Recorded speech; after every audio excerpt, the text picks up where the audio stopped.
Due to recent flooding, part of Texas's floating border barrier were swept downstream of the Rio Grande. And Elena Stoka has more on the cleanup, the concerns, and what's next. One by one, multiple buoys, some interlinked, are showing flowing downstream. Some barreling through floodwaters towards a bridge, while others land on Laredo's riverbank. And sometimes it can be very worrying because the waters are leveling up.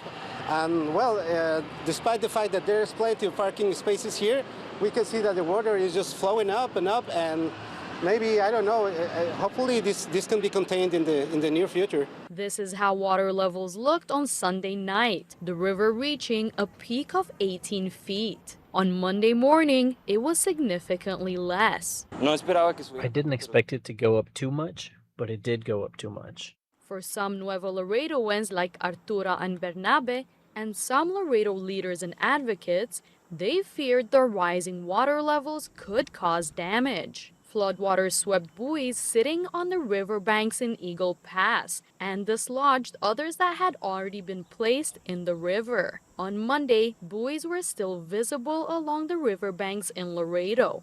To show you the scale, these buoys are about 5 feet tall. That's roughly up to my head. And officials say each one of them can weigh about 2,000 pounds. In fast-moving water, something this big can become a serious hazard, especially near bridge supports. If one of those buoys ends up on your property, the city says don't move it. Federal government is retrieving them.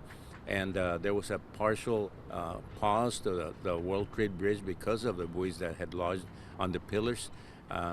It has been open again, but as more buoys float down, the pause will still occur, depending on what time it takes for them to be retrieved. But it's not a closure of the bridge. As river levels drop, the city is focusing on cleanup and recovery.